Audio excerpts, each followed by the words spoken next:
Evangelho de Mateus, capítulo de número 5. Vamos ler a partir do versículo de número 13. Amém? Mateus, capítulo 5, versículo 13. Uma palavra bem conhecida de todos nós, e o Senhor vai falar conosco uma vez mais. Mateus 5, verso 13. Amém? Todos encontraram? Glória a Deus. Quem não achou, diga misericórdia. Não? Então ninguém pediu misericórdia, então não podemos ler. Amém? Mateus 5, 13, diz assim a palavra do Senhor: Vós sois o sal da terra. Ora, se o sal vier a ser insípido, como lhe restaurar o sabor? Para nada mais presta, senão para, lançado fora, ser pisado pelos homens. Vós sois a luz do mundo. Não se pode esconder a cidade edificada sobre um monte, nem se acende uma candeia para colocá-la debaixo do alqueire, mas no velador, e alumia a todos os que se encontram na casa. Assim brilhe também a vossa luz diante dos homens, para que vejam as vossas boas obras e glorifiquem a vosso Pai que está nos céus. Pai, nós te louvamos essa noite, te agradecemos pela tua palavra, Senhor, que foi lida nesta casa, nessa noite. Senhor, a tua palavra é a maior revelação para o homem e para a mulher. Por isso, revela, Senhor, o teu querer sobre as nossas vidas, revela a tua vontade. Fala conosco nessa noite. Pai, que nós a cada dia diminuamos para que o Senhor cresça e que nós aprendamos e tenhamos mais de ti a cada dia. Fala conosco, é o que nós te pedimos e nós te louvamos em nome de Jesus. Amém. Nós pode se sentar. Irmãos, em Mateus 5, Mateus 5 é acerca do sermão do monte. E nós vemos ali Jesus, ali no monte, Jesus ele está ali dando o sermão da montanha. E Jesus ele vai começar, antes de nós chegarmos no versículo 13, Jesus ele vai chegar e ele começa com as bem-aventuranças. E aí ele vai descrever o caráter e a felicidade daqueles que são verdadeiros discípulos de Jesus. E é muito interessante porque aqui Jesus está dizendo o padrão do reino. Jesus aqui ele está dizendo a característica que nós precisamos ter a cada dia para nós sermos cidadãos do reino dos céus. Então uma pessoa que tem parte com o Senhor, uma pessoa que tem parte no reino dos céus, é uma pessoa que ela é bem-aventurada, é uma pessoa que ela tem frutos, é uma pessoa que vive conforme o que o Senhor está dizendo.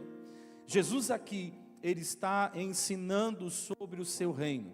Jesus aqui, ele está falando aos seus discípulos sobre as bem-aventuranças e sobre a diferença daqueles que servem ao Senhor, daqueles que vivem de acordo com a ótica do reino dos céus. Então eles são diferenciados, eles são diferentes de tudo aquilo que há na terra. Então Jesus está falando sobre essas pessoas. Então Jesus está falando sobre nós também, amém? Amém? É sobre você, irmão, então você tem que ficar feliz. Então Jesus ele está falando sobre as nossas vidas, sobre nós sermos bem-aventurados. Então nós somos separados. Nós saímos das trevas e nós somos chamados para a luz de Cristo. Nós recebemos a iluminação do Espírito Santo e hoje nós estamos no reino dos céus.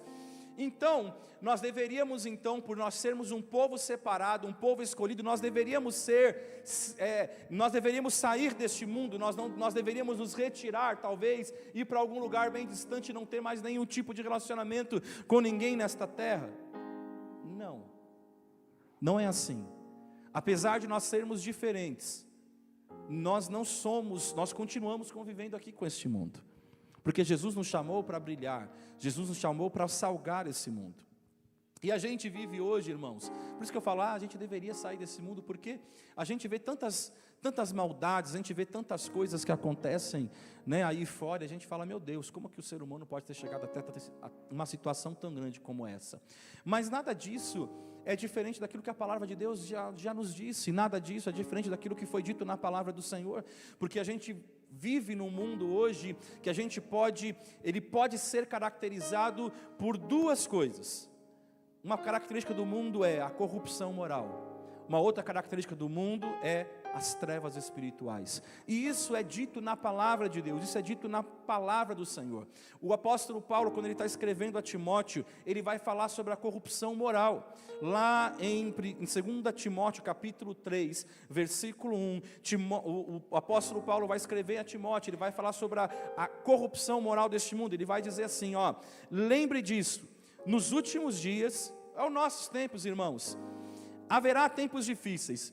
E quando eu estava lendo para minha esposa, e a gente já concorda com isso há muito tempo, é engraçado que o apóstolo Paulo passava por tantas situações, já eram difíceis. Imagina que ele está falando, as pessoas vão passar por tempos difíceis, haverão tempos difíceis. Aí ele vai dizer, pois muitos serão egoístas, avarentos, orgulhosos, vaidosos, xingadores, ingratos, desobedientes aos seus pais, e não terão respeito pela religião. Alguma coisa parece parecida para você no dia a dia que você vive? Não terão amor pelos outros, e serão duros, caluniadores, incapazes de se controlarem. Já viu alguém que é capaz de se controlar? Violentos, inimigos do bem, serão traidores, serão traidores, atrevidos e cheios de orgulho, amarão mais os prazeres do que a Deus, parecerão ser seguidores da nossa religião, mas com as suas ações negarão o verdadeiro poder dela. Fique longe dessa gente. E aí, irmãos, então o apóstolo Paulo está dizendo aqui sobre a corrupção moral, características de pessoas que são corrompidas por este mundo. Então o apóstolo Paulo está dizendo, fique longe de pessoas assim. Você conhece alguém assim? O apóstolo Paulo está dizendo para você, fique longe de pessoas assim. E lá em João, capítulo 3, versículo 19, Jesus vai falar sobre o mundo que está em trevas espirituais. Jesus fala sobre as trevas espirituais desse mundo. João capítulo 3, versículo 19, a gente vai andar um pouquinho na Bíblia, então deixa ela aberta aí para você acompanhar e você não perder. João 3, 19, Jesus vai dizer assim, e o julgamento é este, a luz veio ao mundo, e os homens amaram antes as trevas que a luz, porque as suas obras eram más, porque todo aquele que faz o mal aborrece a luz, e não vem para a luz, para que as suas obras não sejam reprovadas.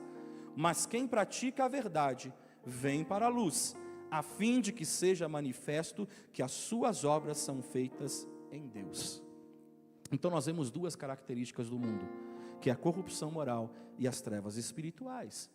Agora, qualquer cristão, pela graça de Deus, ele quer viver uma vida conforme as bem-aventuranças, sim ou não? Mas eu pergunto, é fácil?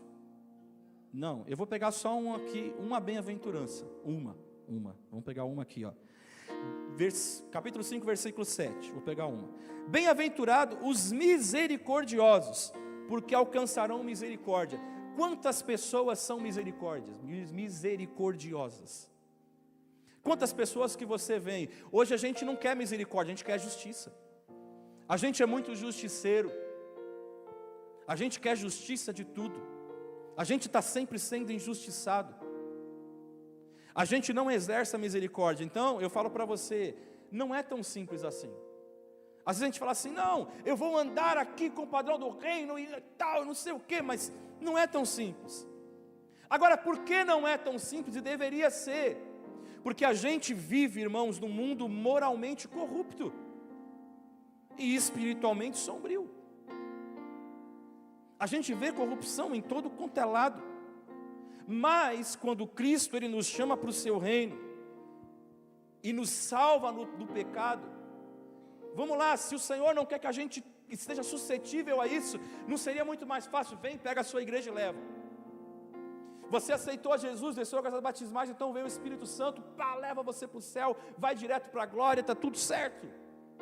Mas normalmente não é assim. Jesus não nos tira diretamente do mundo. Não é imediato, você saiu do mundo, agora a gente vai, veio uma nave do Senhor Jesus e vai te levar para o céu. Não é assim. Em vez disso, mesmo conhecendo a verdade, mesmo recebendo a luz do Senhor, a iluminação do Espírito Santo, o Senhor nos deixa nesse mundo para sermos aquilo que Ele nos salvou para sermos. Então, a gente está aqui porque a gente tem um propósito. E o nosso propósito é ser sal e luz dessa terra, amém? Agora, como a vida nessa terra, como eu disse, ela é caracterizada, irmãos, pela corrupção moral. Então eu vou dividir em duas partes: a corrupção moral e as trevas espirituais. Então, para a corrupção moral, Deus nos fez para sermos sal da terra. Ou seja, aquilo que purifica, aquilo que limpa, aquilo que tempera essa terra. O sal é aquele que preserva algo bom, em bom estado. Esse é o papel do sal.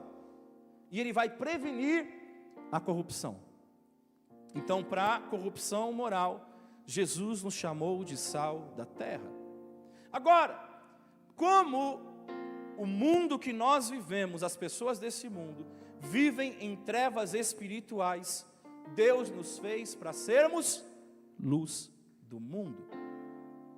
Ou seja, a luz do mundo é aquilo que expõe as trevas do pecado, que expõe aquilo que é errado e revela a verdade, revela a graça e revela a salvação de Jesus Cristo.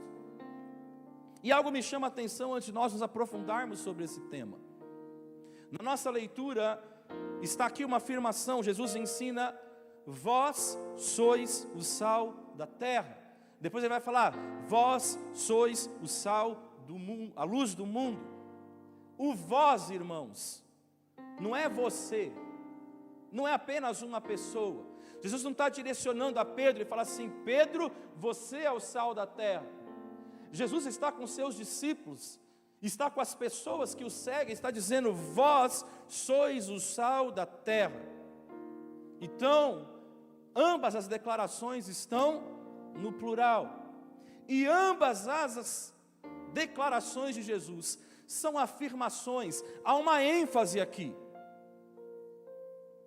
Vós sois, há uma afirmação. Ele está colocando uma ênfase que nós somos, e isso não se aplica apenas aos discípulos daquela época, mas a todos nós que viemos para a luz, todos nós que fomos iluminados pela palavra do Senhor. E Jesus, ele está dizendo, Jesus ensina: vós sois. Quando ele fala que vós sois, ele não está dizendo que ele deseja que nos tornemos alguma coisa. O vós sois, entenda isso, é uma afirmação. Ou quando Jesus está dizendo vós sois, ele não está dizendo que ele espera que nós devemos trabalhar duro para nos tornarmos, mas ele está dizendo: nós já somos o sal da terra e a luz do mundo. Então, a primeira coisa que você precisa saber nessa noite: você já é o sal da terra, você já é a luz do mundo. Você não está trabalhando para ser alguma coisa, você já é, porque Jesus está afirmando: vós sois, não é vós serão. Isso somos por causa do quê? Por causa da graça do Senhor, porque Jesus habita dentro de nós. Então nós somos sal e luz. E observa que quando Jesus fala de ser sal e luz, Jesus está falando de algo exclusivo, de exclusividade. Não existe outro povo, não existe outra pessoa. Somos nós, a igreja. A igreja tem um papel no reino: ser sal e luz. É exclusivo da igreja do Senhor. Somos um único sal e a única luz que este mundo tem. E você precisa sair daqui hoje entendendo isso. A salvação do mundo depende de você, depende de mim, depende de nós. Agora, vamos olhar um pouco mais de perto essas duas características que Jesus disse que nós somos neste mundo. E então nós vamos ter uma ceia maravilhosa e poderosa em nome de Jesus. Então a primeira coisa que Jesus está dizendo é que nós somos o sal da terra. Então o meu primeiro ponto nessa noite é: somos o sal da terra. E quando falamos do sal, o sal ele tem muitos usos. E quando a gente fala de sal, a gente tende a pensar nele antes de qualquer coisa, como o quê? Como um tempero. Sim ou não? Então a primeira coisa que a gente fala do sal, a gente fala assim, não, o sal a gente usa para comida. E a quantidade certa de sal acrescenta muito sabor e prazer àquilo que a gente coloca, que a gente tempera. Então, uma das coisas que o crente mais gosta de fazer é o quê? Comer, irmãos. Nunca vi o povo que mais gosta de comer o crente. E comer é bom, irmãos. Comer é bom. Quem não gosta de comer aquela comida gostosa? Eu me alegro quando eu chego em casa, minha mulher, coisa simples, ela vai fazer, ela faz aquele arroz gostoso do jeito que eu gosto. Eu vou comer só o arroz, irmãos. E ela sabe disso, eu como só o arroz. Se deixa só o arroz, eu como. Se deixar, eu como a panela toda. Porque está no ponto certo, está com o sal exato. Porque se não tivesse o sal, seria sem sabor. Não teria sabor. E a Bíblia até fala do sal, irmãos, dessa maneira. No ponto culinário, eu mostro para você, Jó, capítulo 6, versículo 6, vai dizer assim: mas quem gosta de comida sem sal? Que gosto tem a clara do ovo? Então a gente está vendo que a palavra do Senhor também em Jó 6,6 vai dizer da importância do sal como comida, para dar sabor. Então ele é importante. Então quando você pensa no sal como comida, não está errado não, irmãos. Mas você vai ver hoje que o sal, ele tem muito a ver na palavra do Senhor com muitas coisas. Paulo, em Colossenses capítulo 4, versículo 6, ele usa o sal para retratar como falamos com aqueles que estão fora da fé. Ele vai escrever e vai dizer assim: a vossa palavra seja sempre agradável, temperada com sal, para saberdes como deveis responder a cada um. Então, ou seja, a forma como a gente se expressa tem que ser temperado com sal. E quem que vai nos direcionar? O Espírito Santo. O problema é que às vezes a gente acha que a gente está tão na razão, que a gente fala do jeito que a gente acha que tem que falar. E existem diversas formas de você falar a mesma coisa. Existem diversas formas de você transmitir uma mesma mensagem. O nosso problema é que muitas vezes a gente escolhe do nosso jeito. E a gente coloca ou sal de mais, ou sal de menos. E aí não surte o efeito que precisa surtir. Então, a gente deve salgar as nossas conversas com a verdade, que é a palavra de Deus. Então o apóstolo Paulo está falando agora sobre o lidar, como a gente deve falar. Agora, um uso mais comum do sal, especialmente na cultura daquela época, era como conservante, porque ele impedia o avanço da deterioração e da decomposição da carne. Então ele tinha um fator diferente. Então naquela época, né, a gente está muito propício para dizer o apagão que a gente sofreu aí, né? E naquela época não tinha geladeira, irmãos. Então vai a dica para os irmãos aí, que tivessem energia. Glória a Deus, o Neto não precisa, né, Neto? A geladeira está no esquema, está no grau. Está vendo como Deus é bom? O Neto estava contando para mim, né? Então eu vou deixar porque é um testemunho, isso é um testemunho, cara. Que você tem para falar do Senhor. E a gente vê então que o sal, irmãos, ele tem essa função de evitar deterioração. Olha, irmãos, eu fiquei hoje pregando para minha esposa e ela falou: repete aí, repete aí. Eu falei: misericórdia, eu enrosco nessa palavra, mas vocês vão entender. Então, ele tem esse papel, irmãos, para evitar deterioração. Você vê, eu me enrosco. E ela ficou falando para mim: testa, vai, fala. Então ele tem essa função para evitar a decomposição da carne. Então, irmãos, a comida, a carne naquela época, era uma forma de eles evitarem que se estragassem, né? Então hoje a gente viu, hoje eu mesmo vi uma reportagem de pessoas que perderam, né, alimentos, porque muito tempo sem energia, comida na geladeira, né, como que faz? Né? Eu já estava desesperado, né? De sexta para sábado a gente sem energia, a energia não volta. Eu até falei: poxa, deu 4 da tarde, acabou a energia, nem tinha chovido aqui ainda. Depois que parecia assim, acabou e chegou a chuva. E aí, do tipo, não voltou mais. Então o sangue de Jesus tem poder, né, irmãos? Imagina, né? As crianças pela primeira vez, tomaram o banho de canequinha, né? E elas amaram, né? Só que eu não amei, porque eu não tive banho de canequinha, foi banho de água gelada mesmo. E glória a Deus, irmãos, por isso. Eu já estava quase desesperado, no sábado já tinha saído, a presbítera tinha saído, a minha esposa saiu, ela falou assim, não, tem não sei o que da Enel, da Eletropaulo ali, não sei o que, eu já falei, não, vou pegar o carro, vou lá perguntar para o cara. Aí eu parei, não achei outro cara, falou assim, não, vai ter que vir um caminhão para arrumar isso aí. Eu falei, misericórdia, não vai chegar essa energia mais. Outro banho gelado, banho de canequinha nas crianças de novo. Para as crianças tudo é maravilha, né? Mas eu estava preocupado com o quê? Eu até falei para minha esposa, a minha preocupação não é nem tomar o banho gelado, mas a preocupação é a comida, que poderia estragar, né? Ia virar muito tempo e poderia estragar. Por isso que eu falei, o Neto tem um testemunho grande para dar. Você vai dar, hein, Neto? Ou você ou a Sueli. Tem que dar. Então assim, irmãos, o sal, ele tem essa característica, ele evita que a comida se estrague. Então ele não só melhorava naquela época, né, o sabor como melhora hoje, mas também evitava a deterioração. Eu estou lendo, vou ter que ler aqui a deterioração, porque senão não vai sair. Agora, uma outra coisa sobre o sal, que talvez muitos de vocês não saibam, mas ele também fala sobre aliança. Sal também tem a ver com aliança. A Bíblia também descreve a aliança que Deus faz com o seu povo, uma aliança de sal, para sempre diante do Senhor. Fala, pastor, uma aliança de sal, está lá, Números capítulo 18, versículo 19, vai dizer assim, estou dando a você, Deus está falando aqui aos sacerdotes, a Arão, Deus está falando com Arão, estou dando a você e aos seus filhos e às suas filhas para sempre, todas as ofertas especiais que os israelitas me oferecerem. Esta é uma aliança de sal que faço com você e com os seus descendentes, e ela nunca deverá ser quebrada.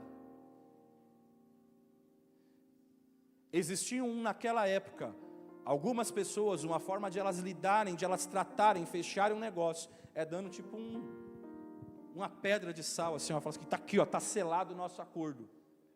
É o acordo de sal. Segundo Crônicas, capítulo 13, versículo 5, também vai nos dizer assim, não vos convém saber que o Senhor, Deus de Israel, deu para sempre a Davi a soberania de Israel, a ele e a seus filhos por uma aliança de sal? Olha o mistério, irmãos, a importância do sal. Por quê, irmãos?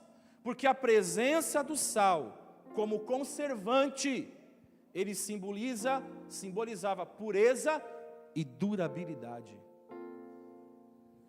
Então estou fazendo um acordo que dura. Então esse é o sentido. O sal também, ele evitava a propagação de infecções, promovia a cura, promovia a limpeza, tanto que não é muito incomum, nos tempos mais antigos, né? Sim, da minha mãe, idade quase da pedra, né, irmãos? Que a criança nascia e eles iam fazer o quê? Coloca a criança lá na banheira, coloca um salzinho, perfeito, porque vai limpar, vai tirar as impurezas. Essa é a ideia, né? Vai limpar, vai selar, né? E esse é o papel. Hoje não é muito comum não, né? Então eu tenho que explicar isso para minha mãe de vez em quando. Brincadeira. Então, irmãos, tem um papel diferenciado. Então ele promovia essa cura. Agora, a imagem do sal, então vamos entender agora por que Jesus está falando isso. A imagem do sal da terra pretende transmitir que os discípulos de Jesus servem como aqueles que impedem a corrupção do pecado. Serve para que eles impeçam a maldade, a propagação da maldade, do pecado e da maldade. Então a nossa função como sal é o quê? Resistir à deterioração. Resistir à decomposição. Esse é o nosso papel como sal. Ele fala, vós sois o sal da terra. O sal, ele é asséptico. Então, ele é puro.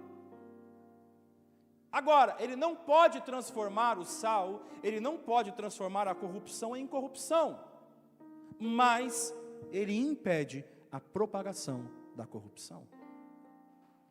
Então, esse é o papel da igreja do Senhor, impedir a propagação da corrupção. Ele é usado para manter a decomposição sob controle. Às vezes a gente só pensa no sal. Não, nós somos o sal da terra, então tem que dar sabor. Vou dar sabor aqui, sabor aqui, sabor ali, sabor ali, sabor não sei o quê. Mas Deus está falando que vós sois o sal da terra, vocês têm que impedir a corrupção. Esse é o papel de ser sal da terra, a propagação da maldade, a propagação do pecado. Porque o sal fala de durabilidade, fala de pureza. O processo da extração do sal é um processo difícil. Você pega lá a água, você me corrige, você me ensinou hoje. Você pega lá a água, ela aprendeu em ciências no estudo do Felipe. Então a gente vai repartindo conhecimento, irmãos. Então você vai, pega a água, aí você coloca ali, separa num lugar, coloca num negocinho, né, sei lá, porque quando você pega areia, vamos lá, quem vai na praia, né, tem os irmãos que vão sedentos pelo mar, tão sedentos que eles querem beber água do mar.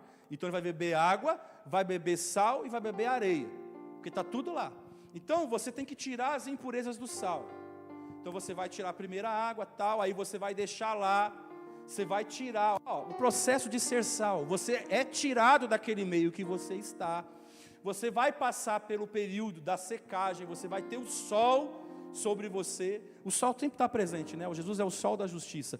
O sol vai estar lá sobre você e ele vai secar aquele sal para que depois você possa peneirar e separar o sal e a areia. É isso? Tem evaporação, mas aí você vai separar a areia. Então assim, você tem um processo. Então até para a gente ser sal, a gente está saindo do mundo para ser sal da terra. Existe um processo nas nossas vidas, e o nosso processo é para nos tornar limpos. O objetivo que eu estou dizendo é, você vai se tornar limpo, para que aí você seja um agente do Senhor, para impedir a propagação do mal, porque você é limpo, você foi iluminado. A Bíblia diz, conhecereis a verdade, e a verdade vos libertará. Então, quando a gente conhece a verdade, nós somos limpos, nós estamos transformados pela palavra do Senhor. Agora vamos lá, vamos aplicar, por exemplo, a nossa vida familiar. 1 Coríntios, capítulo 7, versículo 12, Paulo escreve sobre o problema de um crente que tem um cônjuge incrédulo. Então vamos pegar esse exemplo para a gente fazer uma aplicação. Ao mais digo eu, não o Senhor, se algum irmão tem mulher incrédula, e esta consente em morar com ele, não a abandone. E a mulher que tem marido incrédulo, e este consente em viver com ela, não deixe o marido. Porque o marido incrédulo é santificado no convívio da esposa, e a esposa incrédula é santificada no convívio do marido crente. Doutra sorte, os vossos filhos seriam impuros, porém agora são santos. Aí a gente pega essa palavra e fala assim, glória a Deus. Então quer dizer, pastor, que se a mulher ela for cristã, a família inteira está salva? Glória a Deus. Quer dizer, pastor, que se o homem, ele é um servo do Senhor, ele serve ao Senhor, mas a sua família não está na casa de Deus, né? A sua esposa não serve a Deus, então eles são salvos? Não, a resposta está errada. Então, se você interpretou dessa forma, você interpretou errado. Existe lá um canal que fala assim, você entendeu errado, não é isso? É isso. Você entendeu errado. Então, vou fazer esse canal, você entendeu errado, não é sobre isso. Então, Paulo não estava dizendo que a presença de um marido ou de uma esposa crente resulta na salvação automática dos membros da família. Todos eles ainda precisam crer pessoalmente em Jesus. A salvação ela é individual. Mas o que Paulo está dizendo é que a presença do esposo ou da esposa que é cristã tem um impacto de santificação. Tem um impacto santificador nos outros. E muitas vezes Deus vai usar a vida santa de um membro da família para levar os outros à fé em Cristo. É isso que o apóstolo Paulo está dizendo, ou seja, o teu testemunho de vida vai mostrar a diferença daquele que serve e aquele que não serve a Deus. Então eu acredito que Jesus, ele nos diz, da mesma forma, quando a gente pensa no fator igreja, a presença da igreja na terra, a igreja tem um papel santificador. A igreja tem um impacto santificador no lugar onde você se encontra. Agora, de que forma acontece isso, pastor? No teu dia a dia, no teu falar, na tua reverência a Deus, na tua obediência ao Senhor, pelo teu amor a Deus, pela forma como você serve a Deus, pelos frutos que você produz. E as pessoas que não conhecem a verdade, elas olham para você e elas vão falar assim: opa, ali é uma pessoa diferenciada, ali é um servo de Deus, ali é alguém que vive a palavra de Deus. Agora, entenda algo, Jesus disse que nós somos o sal da terra. Jesus não disse que nós somos o mel. O problema é que hoje tem muito crente querendo ser o mel da terra. E você não tem que ser mel da terra. Sempre que a gente vê aquilo que é contrário à palavra de Deus, simplesmente nós nos jogamos nele. O que o sal faz, irmãos? Ele faz, tem uma música que a gente canta, faz arder. O sal arde. Então quando você cantar, faz arder, você fala: Senhor, olha o sal. Então, irmãos, o problema é que tem crente que ele quer ser mel, ele não quer ser sal, porque o sal vai fazer arder. O sal vai queimar, o sal irrita. Pega uma ferida e joga sal, vai arder na ferida, ele vai irritar. Eu ia dar um exemplo aqui, mas ele é muito nojento para eu dar. Eu dei para minha esposa e ela não gostou. Quando era criança a gente fazia certas coisas com sal. Não é coisa ruim, irmãos, antes que os irmãos, né? Mas era coisa com os bichinhos. Então a gente fazia uns negócios aí. Então assim, mas deixa isso para lá, vamos pular. Vamos lá, vamos seguir. Então, irmãos, o sal ele irrita, o sal ele arde na ferida. Agora, entenda isso. Isso eu quero que você guarde no seu coração. Às vezes, ser sal exige que enfrentemos diretamente o pecado. Isso você precisa ter no seu coração. Então o pastor está dando uma brincadinha para você estar atento, mas isso agora é importante para você guardar. Às vezes ser sal exige que você enfrente diretamente o pecado e impeça a propagação da maldade de uma forma direta e conflituosa. Então você precisa entender isso, que às vezes você ser sal não é você fugir do conflito, você vai ter que enfrentar o conflito. Porque isso é ser sal, porque o nosso papel é impedir a propagação do pecado. Se tem um erro, você precisa ir lá e você precisa ser sal. Esse é o nosso papel. A Bíblia está cheia de exemplos de pessoas que agiram assim. Os profetas do Antigo Testamento, eles serviram como sal dessa forma. O que dirá o pobre Jeremias?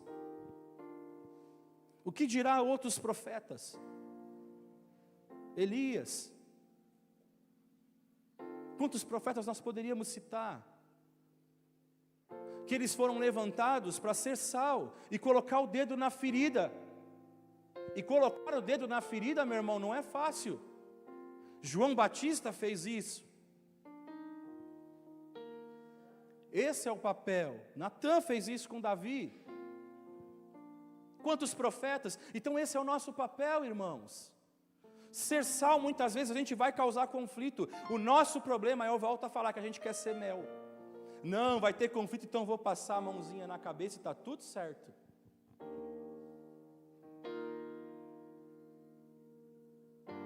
Eu gosto de uma frase que eu vi e eu guardei no meu coração. O pecado na vida de uma criança não é engraçadinho, ele é pecado.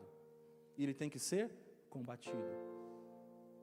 O pecado nos meus filhos, ainda pequeninos, ele não é engraçadinho. Ele é pecado, e ponto final.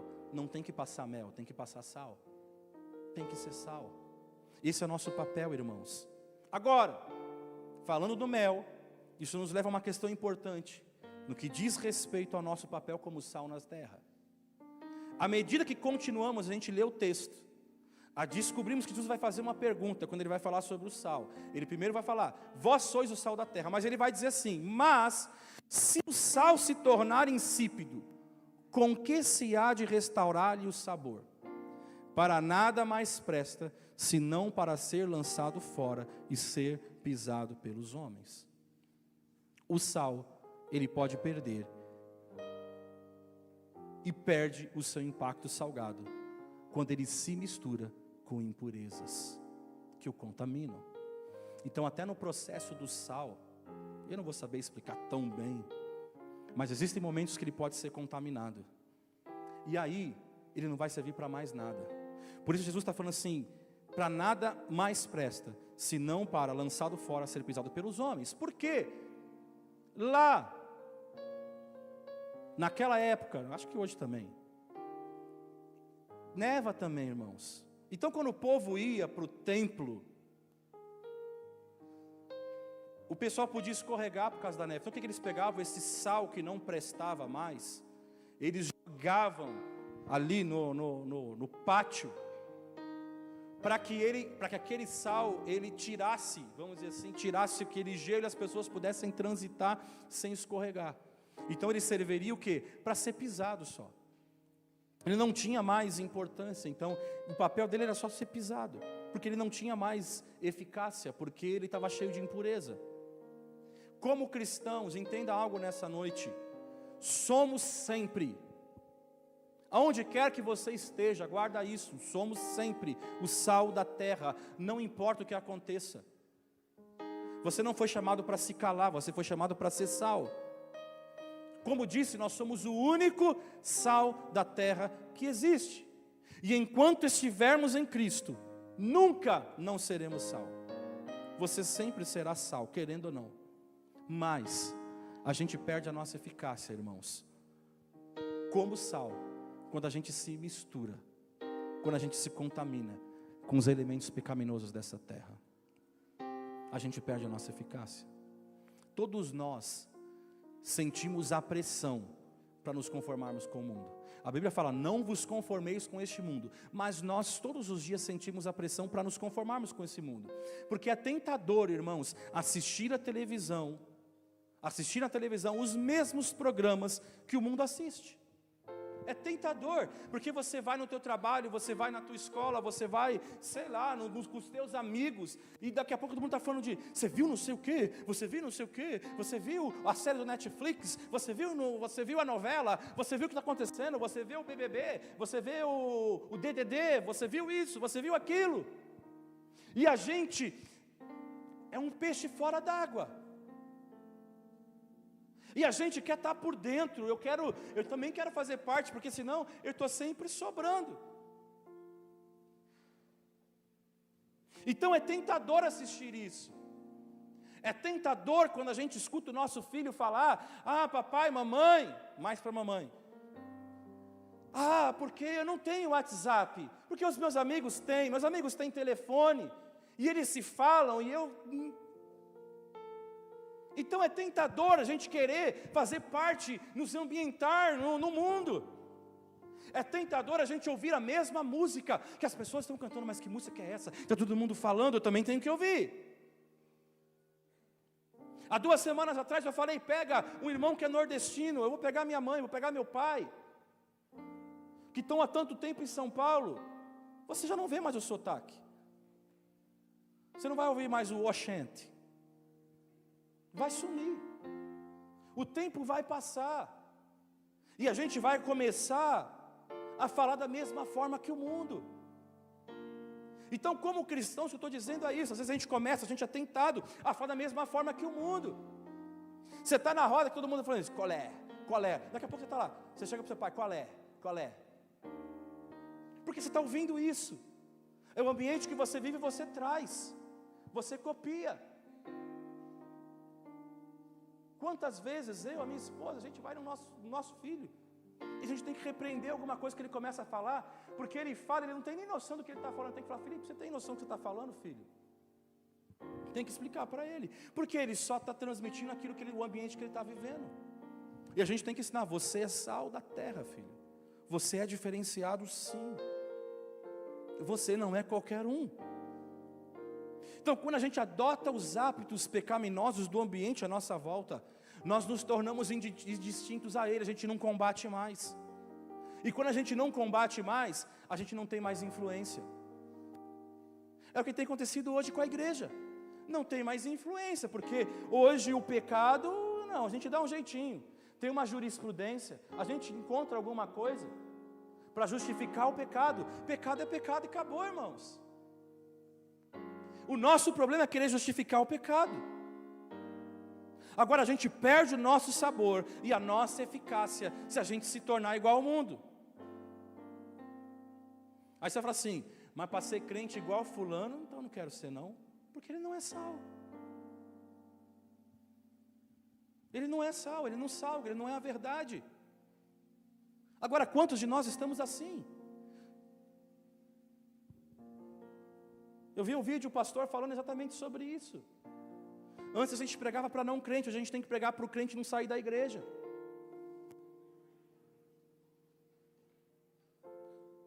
Porque se tornou uma igreja fraca, uma igreja permissiva, uma igreja que aceita tudo para manter as pessoas. Então vamos dar um jeitinho para manter as pessoas.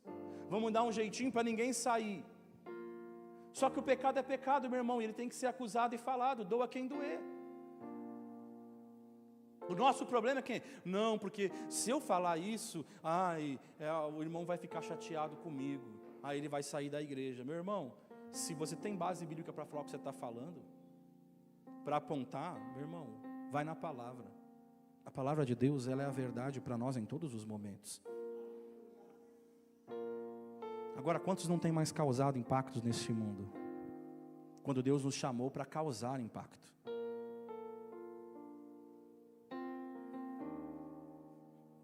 Eu gosto dessa cena. Aí eu falo, vamos influenciar. Eu gosto dessa cena do The Chosen, agora está traduzido no português. Está sensacional. Depois você vai lá no YouTube e coloca lá, The Chosen. Aí vai estar lá bem o título assim: Eu sou a lei de Moisés. Escuta um pouquinho desse trecho. Acho que são 13 minutinhos. Não tenho a história toda contada, mas é sensacional.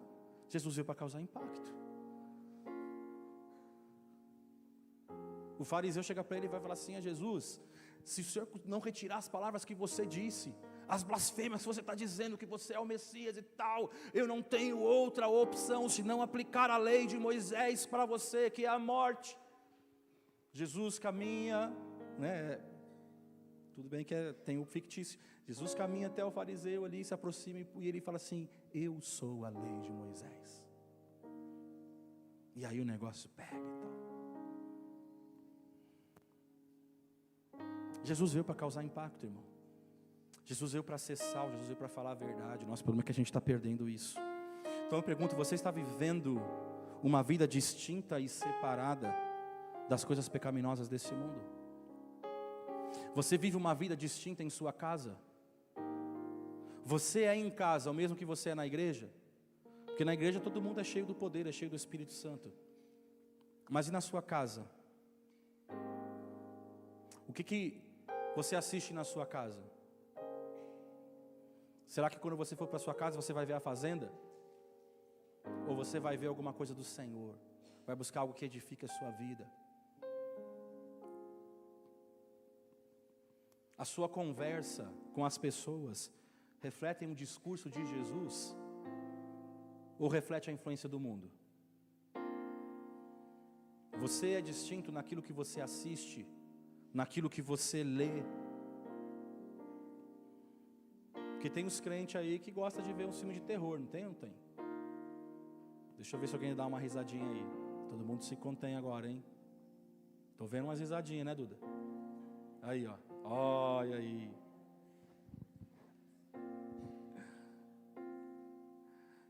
Um filminho de terror, pastor, só um. Será que você perdeu a sua eficácia como sal? Porque provou muito do açúcar do mundo, irmãos, do melzinho. Para sermos eficazes como sal da terra, devemos ser sal puro. Não existe sal contaminado. Sal contaminado, ele vai contaminar os outros. Devemos ser distintos. Você precisa entender isso nessa noite. Você tem que ser distinto dos demais. Você não é igual. Você não é igual. Segundo, falei muito do sal. Jesus fala: vós sois a luz do mundo. O que a luz faz? Expulsa a escuridão. A escuridão, ela não pode coexistir, irmãos, com um pouquinho de luz. E que sensacional, a gente ficou sem luz. Tem aqueles irmãos que ficaram, até mandei para o pastor Celso, né, até deu uma risadinha, né, assim, quando o pastor Celso estava dando testemunho, falando assim, eu falei, pastor Celso, pastor Celso, a gente vai tomar aqui tudo banho de caneca, não sei o quê. Aí o pastor Celso fala que acabou a água. O pastor Celso fala assim, eu tenho luz, mas então acabou a água depois. A gente tinha água, mas não tinha luz. Mas, o que eu quero dizer, irmãos, quando a gente foi, aí não teve jeito, né, aí foi a noite que as crianças amaram, porque ninguém quer dormir no seu próprio quarto. Então vai todo mundo no nosso quarto, e o calor comendo solto, e todo mundo lá amontoado, e a gente coloca aquela vela. Mas é tão interessante que a noite vai chegando, vai escurecendo, e você põe a vela. Ainda assim, irmãos, você ainda vê as coisas um pouco escuras, mas ela clareia, você consegue enxergar aquilo que tem na sua frente. Uma vela pequena, ela consegue iluminar um ambiente. Você consegue enxergar aquilo que tem na tua frente. E quanto mais escura for a escuridão, mais brilhante a luz vai ficar. Mais vai brilhar e você vai conseguir enxergar ela. Então Jesus ensina aos seus discípulos: vós sois a luz do mundo. Agora, alguns podem pensar: pastor, não há uma contradição aqui? Porque Jesus está falando que nós somos a luz do mundo, mas Jesus não falou que Ele é a luz do mundo. Então, peraí, não tem uma contradição? Ele é ou nós somos? Porque lá, João 8,12, Jesus disse: eu sou a luz do mundo. Quem me segue não andará nas trevas, mas terá a luz da vida. E ele vai dizer também no João 9, versículo 5: enquanto estou no mundo, sou a luz do mundo. Então vamos parar para pensar agora. Jesus está dizendo: vós sois a luz do mundo. Ele está dizendo: eu sou a luz do mundo. Jesus, de fato, Ele era a luz do mundo. Mas estava chegando o momento que Ele deixaria aquele mundo. Então, se Ele falou que Ele é a luz, se Ele se foi, significaria que a luz se foi também? Não. Jesus fez com que os seus discípulos fossem luzes. O que Jesus quis dizer quando nos chamou de luz do mundo? Certamente nós não somos a luz como o Senhor foi. Afinal, Ele é a fonte. Ele é a fonte. Mas, pelo seu sangue, pela sua graça, quem habita dentro de nós? Nós somos templo do Espírito. A luz está dentro de nós. Vós sois a luz do mundo. Nós somos portadores da luz nesse mundo. Nós somos os portadores porque Ele habita dentro de nós. Jesus está dizendo isso: vós sois a luz do mundo. E você não pode esconder essa luz, porque Ele habita dentro das nossas vidas.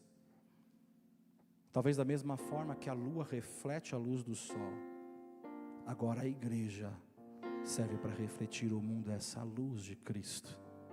Aquele que é a verdadeira luz, aquele que brilha sobre nós e nós brilhamos sobre esse mundo. Então nós fomos chamados, irmãos. Nós somos chamados para refletir. O que a luz faz? Num sentido positivo, o óbvio, ela ilumina. ela penetra a escuridão no espiritual, revela as coisas como elas realmente são. Sem a luz a gente não tem a plenitude, a gente não consegue saber, a gente não consegue distinguir com perfeição, mas a luz revela as coisas como elas realmente são. Nesse sentido, a luz de Jesus atravessa as trevas espirituais, ela mostra às pessoas a verdade de Deus e a verdade sobre si mesmas. Elas precisam encontrar a verdade. João capítulo 1, versículo 4 diz: nele estava a vida, e a vida era a luz dos homens, a luz resplandece nas trevas, e as trevas não prevaleceram contra ela. Isto é, as trevas não a venceram. Mas há uma outra coisa que a luz faz, agora num sentido negativo, para aqueles que não querem a luz. Ela expõe algo que pretendia se ocultar.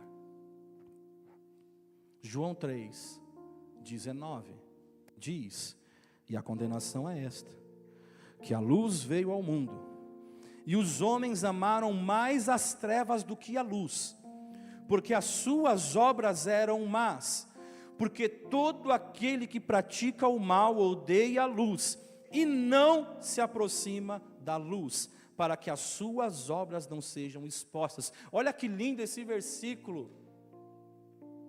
Porque todo aquele que pratica o mal odeia a luz, e não se aproxima da luz, para que as suas obras não sejam expostas. Porque não tem jeito, irmãos, o teu comportamento, a tua forma de agir.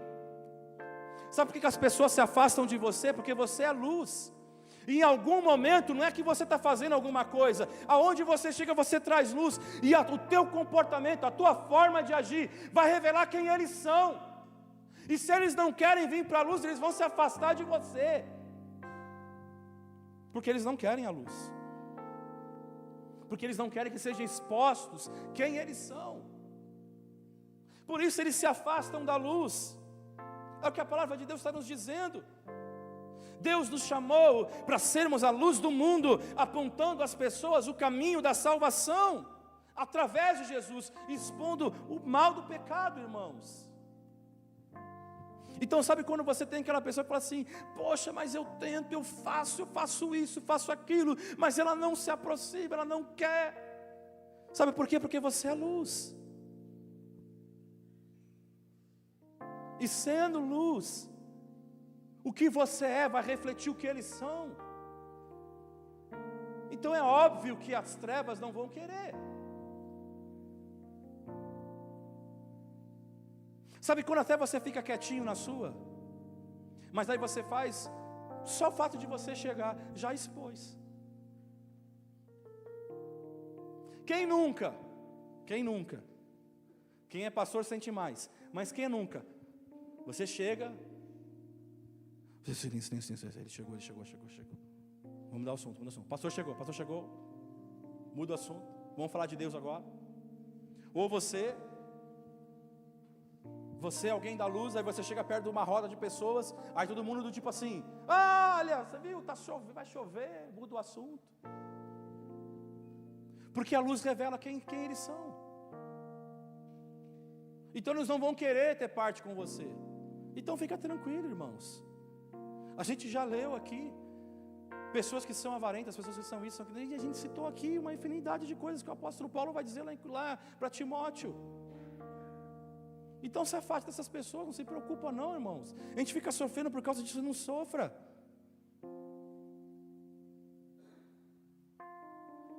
As pessoas que amam o pecado odeiam essa luz, elas querem acabar com ela, e assim muitas vezes nós somos tentados a tentar escondê-la. Esse é o nosso problema hoje. A gente quer ser bom com pessoas, e a gente tenta esconder nossa luz. Sabe aquela coisa, eu vi, mas eu não vou falar.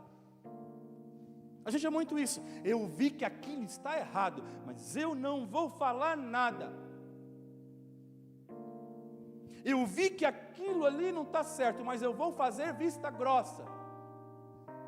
A gente tenta escondê-la. Agora entenda algo, irmãos. A luz que há em nós, que tem Jesus como fonte, não pode ser escondida. Vai chegar um momento que não tem mais como você esconder a luz. É bobagem você tentar, até tentar. Não, eu vou fazer vista grossa. Mas vai chegar uma hora que você vai chegar numa situação que você vai ter que revelar quem você é. Jesus nos compara a uma enorme cidade situada no alto de uma colina. Não pode ficar oculto, irmãos. Não tem como.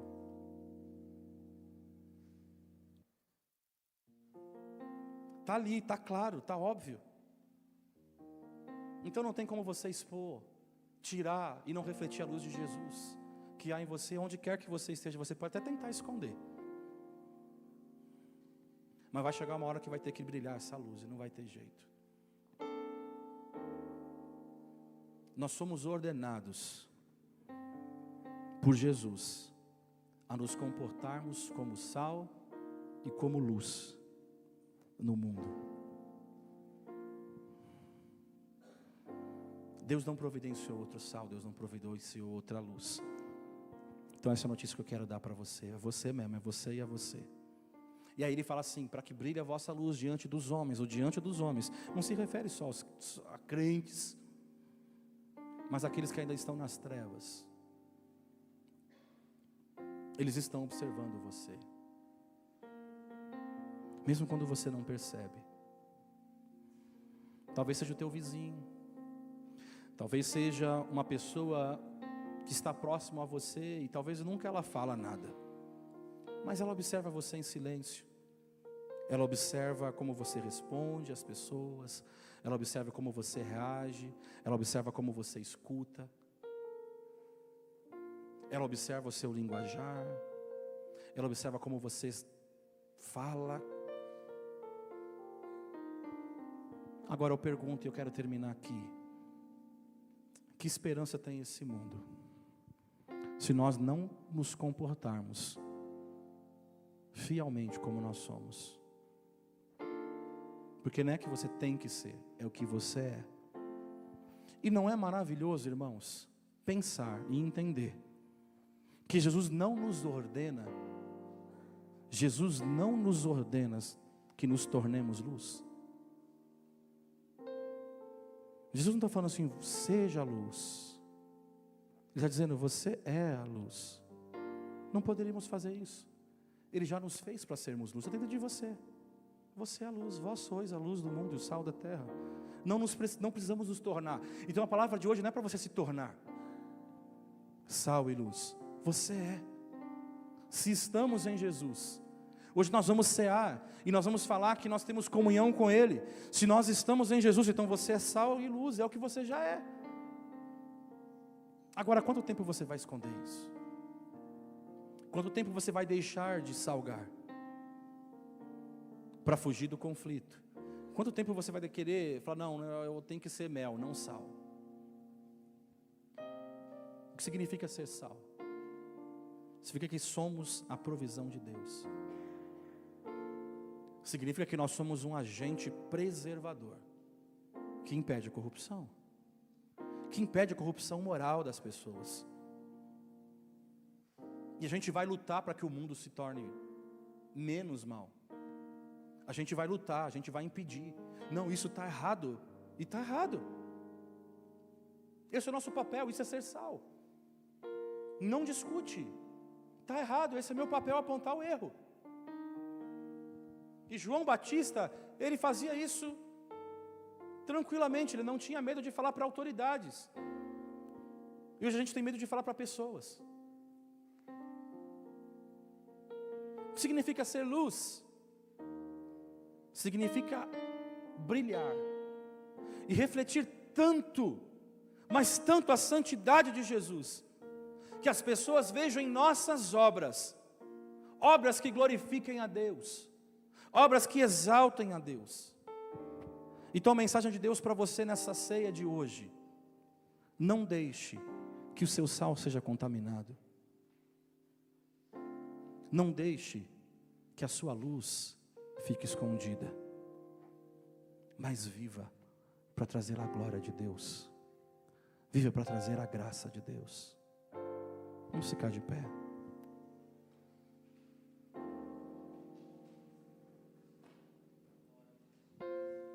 Senhor Jesus, Tua palavra foi ministrada nessa noite, Pai. O Senhor nos diz que nós somos sal e luz dessa terra. Que verdadeiramente nós queiramos salgar, Senhor, e dar sabor aonde não tem, Senhor. Ainda que isso seja, Senhor, mexer em feridas. Ainda que isso seja, Senhor, machucar.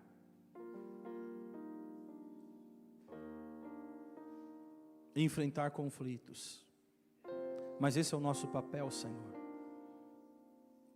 Por isso nós te pedimos, nos encoraja a sermos aquilo que nós já somos. Que nós sejamos luz, Senhor Jesus, no meio das trevas, e que a gente não deixe de brilhar a nossa luz, porque a gente simplesmente quer fazer com que alguém se sinta bem.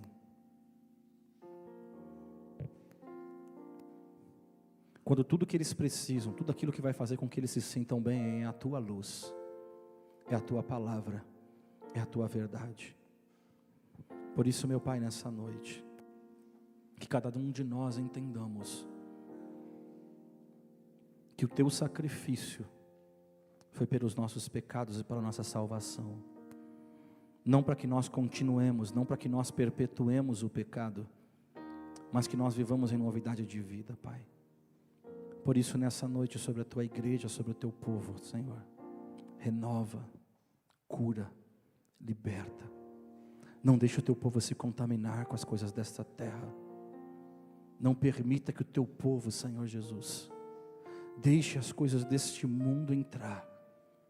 Não permita que esta luz se apague, mas que ela se mantenha acesa, Senhor, e brilhe a nossa luz onde quer que nós estejamos. Por isso, meu Pai, eu abençoo a Tua igreja, em nome de Jesus, amém. Palavra do Senhor em 1 Coríntios, capítulo de número 11, versículo 23 diz: porque eu recebi do Senhor que também vos entreguei, que o Senhor Jesus, na noite em que foi traído, tomou o pão e, tendo dado graças, o partiu e disse: isto é o meu corpo que é dado por vós, fazei isso em memória de mim.